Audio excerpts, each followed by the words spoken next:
Welcome back, hockey fans. Tonight, we're diving into a story that has shaken the hockey world from coast to coast, reaching not only American hockey fans but also British fans who follow the NHL late into the night. This is more than a headline, it's a revelation that speaks to loyalty, betrayal, and the fragile line between a hero's public image and their private life. When the cameras accidentally revealed what should have never been seen, the NHL universe froze. In that single moment, Connor McDavid, the face of modern hockey, went from celebrated icon to vulnerable human being. Across the US, fans couldn't believe it. British NHL fans watching from London were stunned, their screens glowing with disbelief. Greater than please like, share and subscribe for more NHL content.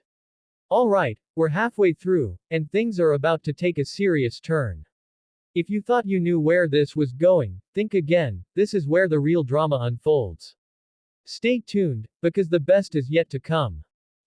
The private video didn't just spark whispers, it detonated trust.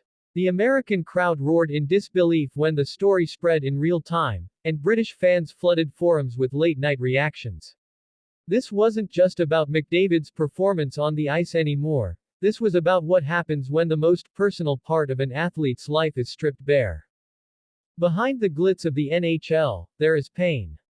Stories like these remind us of the immense pressure stars carry. McDavid, the man expected to carry an entire franchise on his back, suddenly faced a storm no amount of training could prepare him for. For American hockey fans, the betrayal felt intimate, as though the curtain had been ripped down on a sacred trust between player and audience. For British fans who follow the NHL with burning dedication, the sense of shock was just as real. They stay up into the early hours, only to discover their hero caught in a scandalous spotlight.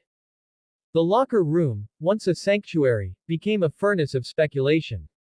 Teammates whispered, coaches avoided questions, and insiders described an atmosphere heavy with unease. Some say the revelation broke bonds that had been forged through sweat, blood, and endless hours of competition. Then came the grief. Not grief in the traditional sense, but a mourning of innocence. Fans across the US and UK felt they lost the pure version of their captain, the untouchable hero who seemed above the noise. You could feel UK hockey culture holding its breath as pundits debated whether this moment would scar McDavid's legacy. In America, commentators drew comparisons to past scandals that reshaped careers. In Britain, hockey podcasts erupted, voices trembling as they tried to reconcile McDavid the superstar with McDavid the flawed man. This wasn't just tabloid fodder. It became a conversation about privacy, mental health, and the crushing expectations athletes face. Imagine the loneliness of carrying not just a team, but the weight of a nation's hopes, then having your private world exposed without consent. And yet, even amid betrayal and broken trust, there were those who rallied. Fans in Chicago held up signs reading, "We stand with McDavid." British supporters, gathering in pubs to watch games deep into the night, started chants of loyalty. A fractured hockey world tried to heal itself. But not everyone was ready to forgive. Some voices were harsh, insisting the great ones should never stumble. The American crowd roared in criticism, and British fans online fired back, demanding compassion. It was a clash between judgment and empathy, exposing deeper cultural divides.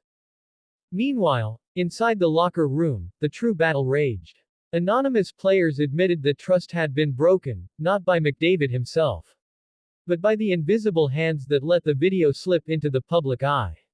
Betrayal wasn't just personal, it was systemic. That's where the health crisis comes in. Teammates revealed McDavid had been pushing through pain, both physical and mental. Injuries hidden under layers of determination, exhaustion masked behind interviews.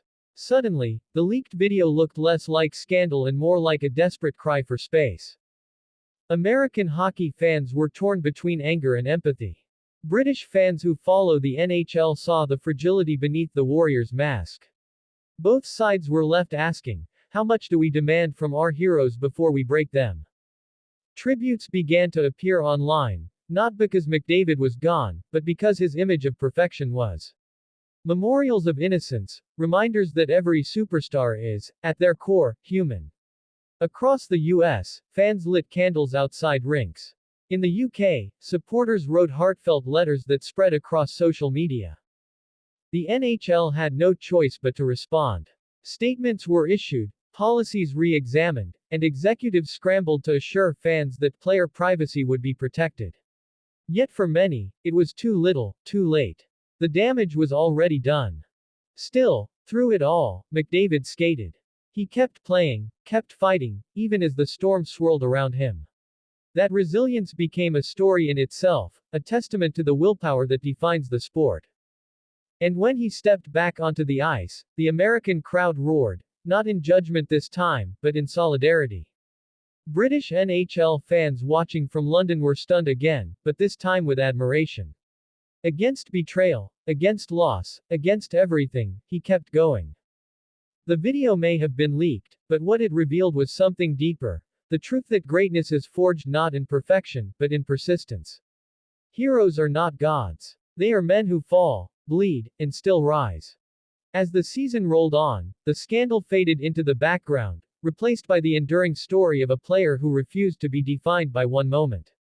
Fans in the US cheered louder, UK supporters stayed up later, and the bond between player and audience found a new kind of strength. In the end, what we saw wasn't the downfall of a superstar, it was the rebirth of one. Connor McDavid's private world was exposed, yes, but it reminded us why we love this game. Hockey isn't just about goals or trophies. It's about resilience, loyalty, sacrifice, and the human spirit that connects across oceans. And maybe, just maybe, that's the legacy worth remembering. Because in both America and Britain, fans will always remember the night their hero's humanity was laid bare, and how he rose from it stronger than ever. So, whether you're an American hockey fan in the arena or a British fan watching at dawn, remember this: the game is more than ice, more than headlines, more than scandal. It's about the legacy of love and loyalty we share as one hockey family.